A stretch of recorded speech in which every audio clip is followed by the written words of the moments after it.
So I stand here to raise the awareness of the reality of Unification Church members who are victims of the criminal deprogramming tactics, and including my sister. This reality is mostly unknown even in Japan, and where it is still a common practice. And deprogramming is a violent tactic used to break family apart and force people to abandon their faith against their will.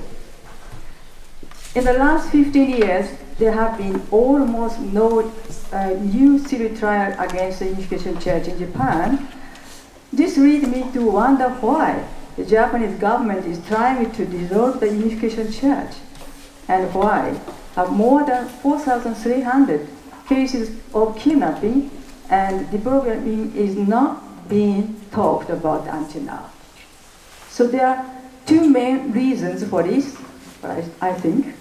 The family of the victims are cooperating with deprogramming experts, and it means for the victims to sue their own parents in court, which ultimately pushes them to keep silent. And second, the media are intentionally not reporting about this criminal. So we grew up in Buddhist tradition. My second eldest sister met Unification Church and found the answer in its teaching. She then introduced it to the rest of our family. And in the beginning, my father was supportive, but through the influence of the media and contact with the anti-Unification Church group, he began to oppose church.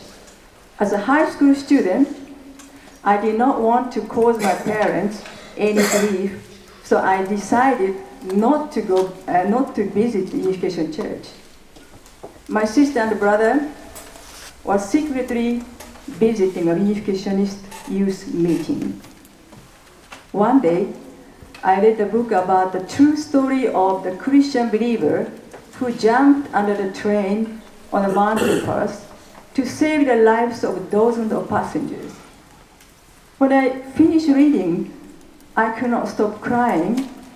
I thought, until now I have lived my life thinking only myself. From now on, I want to live for others.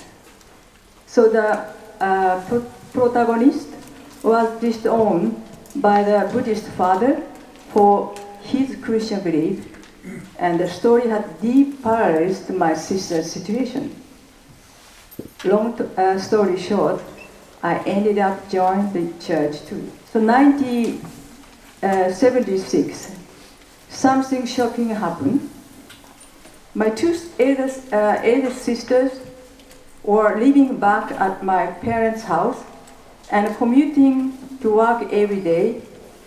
One day I received a phone call from my third eldest sister saying, "It seems that our sister has been kidnapped and confined somewhere." My second eldest sister told us later what had happened. While she was sleeping at home, four unknown men entered her room and bound her hands and feet with a duct tape and covered her mouth with an anesthetic cloth and took her by car to the confinement house in Tokyo. The four unknown men communicated with each other Korean, not Japanese. My brother-in-law, the husband of my eldest sister, who had no contact with the Unification Church, was asked by my father to accompany the men to the deprogramming house, and he observed the situation and began to distrust this violent method.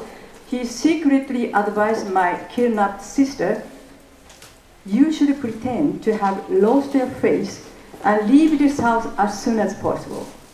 While she was in the deprogramming house, my sister witnessed another Unification Church member being taken to a different flat, where the deprogrammer, Mr. Maruyama, was living, and it was later discovered that this woman has been repeatedly raped by him for more than 2 months. After her escape from a confinement house, this man filed a criminal complaint, but later dropped the case out of fear and shame. Her father committed suicide out of agony for causing this tragedy. Although my sister was captured only for a few days, she could not sleep and pray every night, not knowing what would happen to her. About 20 kidnapped members were held in this deprogramming house, and new people were brought there every day. Mariama was already known within the Unification Church, so I went to nearest police station and explained the situation to the police officer and give them the address and telephone number of the deprogramming house, and the police immediately called Mr. Mariama, warning him, bring this husband, my sister, to the police station right away, otherwise we'll come to your house. And on 4th day, my sister was rescued. When the police conducted a detailed investigation, they discovered that my father had commissioned the kidnapping of his own daughter.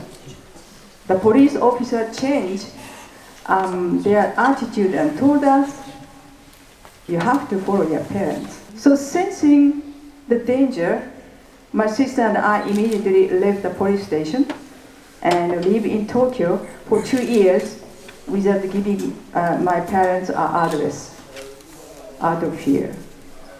10 years later, my father realized the violent method would destroy trust between parents and children, so he, in the end, recognized our beliefs and supported us. Because many Unification Church victims of kidnapping had no support from their relatives, they were confined for months or even years. There are 2 ways to be freed from the confinement: escaping by risking your life, or forcing yourself to lose faith and denounce the Unification Church in court. Imagine yourself having to make that choice. So thank you very much.